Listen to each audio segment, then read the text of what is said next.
This is a pattern with Republican presidents. They pass tax cuts for the rich, deregulate industries, and then talk a big game about job creation. But what actually happens, the rich get richer, the deficit balloons, and the working class gets left holding the bill. Trump and his Reagan with his funky ass trickle down economics. George W. Bush, who squandered a fucking surplus and then led us into the Great Recession. And then Donald Trump, that obliterated a booming economy with his reckless tax cut, devastating what's left of the middle class.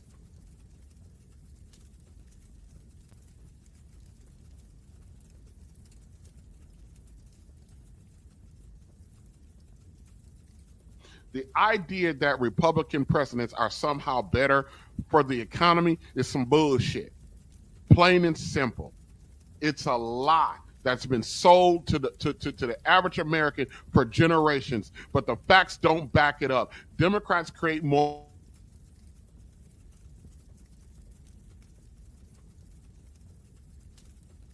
in better shape than they found it. Democratic president has left it better than what they got. So the next time someone tells you that voting for a Republican is the way to fix the economy, remember this: Republican presidents have consistently left us with higher deficits, broken.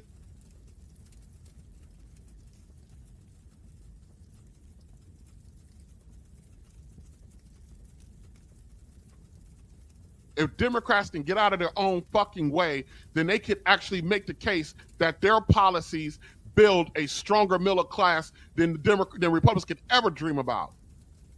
And it's the Democratic presidents who always leave the country with a stronger economy. I don't know where this bullshit come from.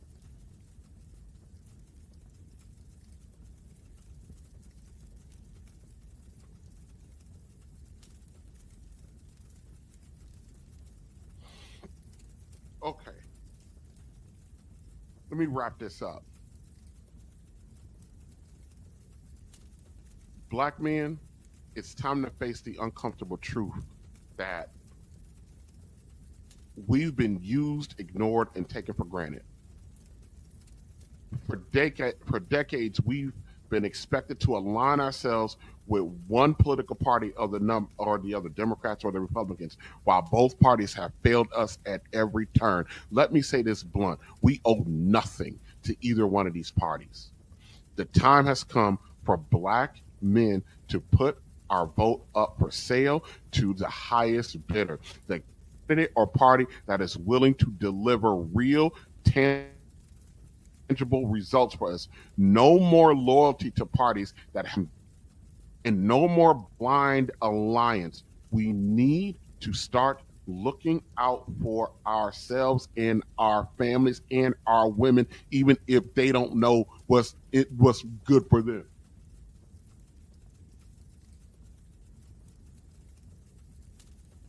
Let's talk shortly again about this shift we're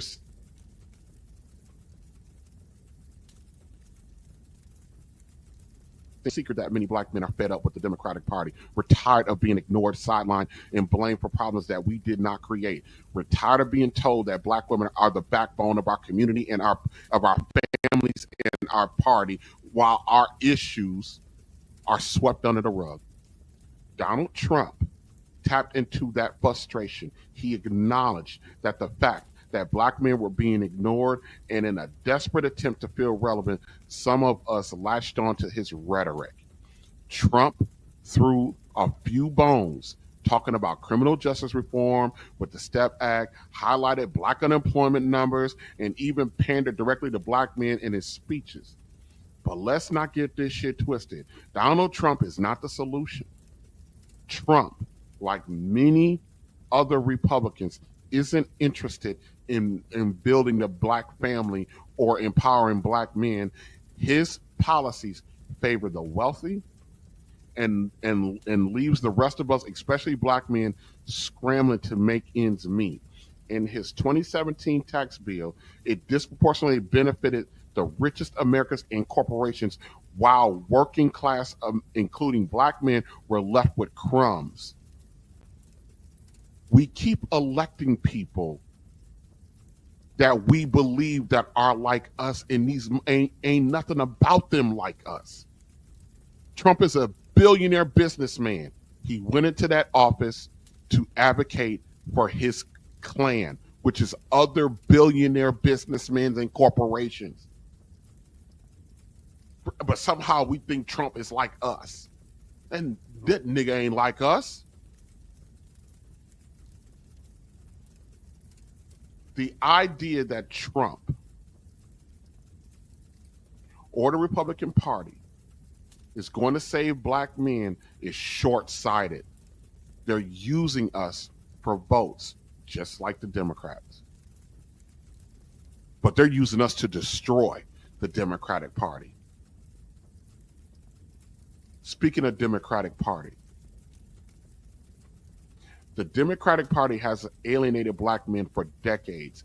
They've taken our votes for granted, assuming that we'll always show up for them because the alternative, Republicans, is worse. But the problem is that the Democrats aren't delivering either.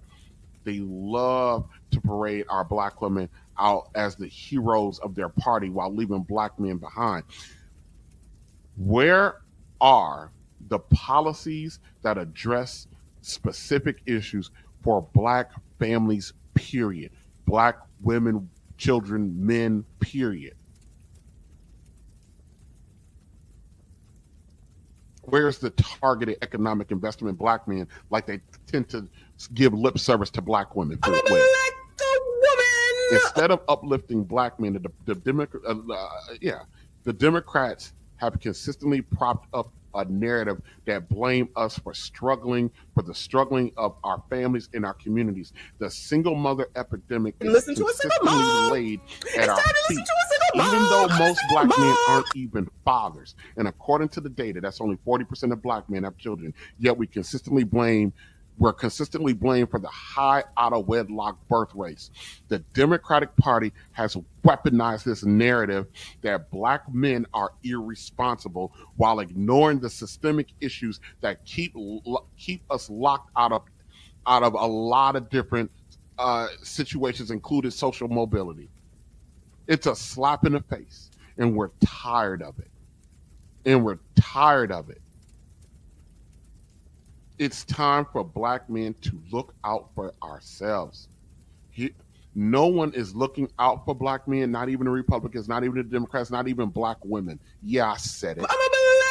Not even black women are standing up for us anymore. Instead, they're being propped up as the heroes of black culture in the Democratic Party while casting their men as the villains.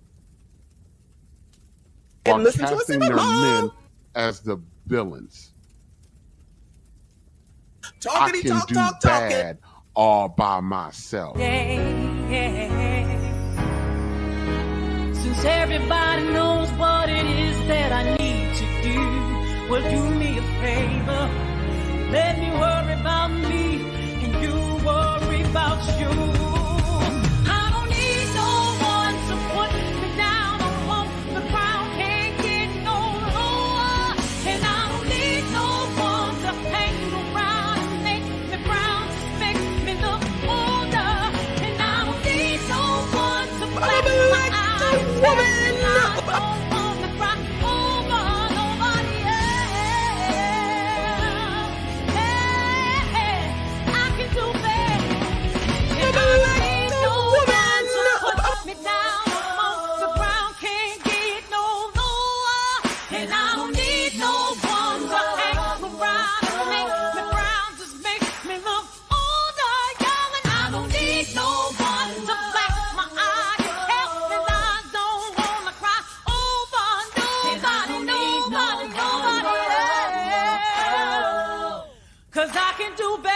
All by myself.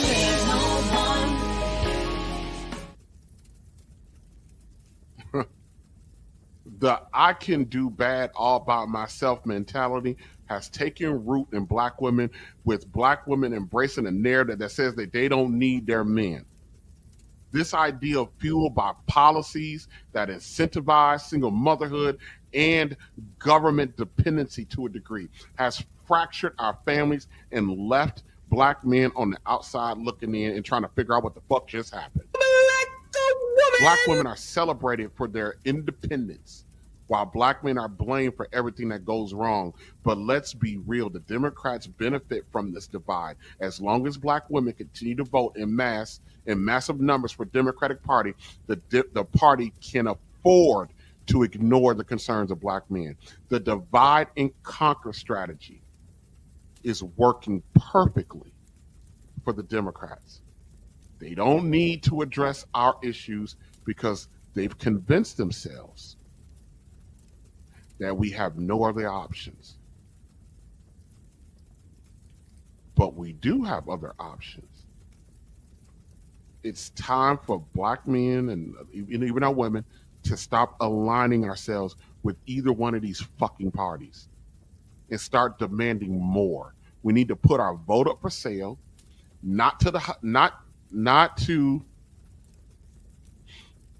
highest bidder in terms of campaign promises, but to the party or candidates who is willing to deliver real concrete results for the black family. And the black family isn't just a woman and a bunch of fucking kids.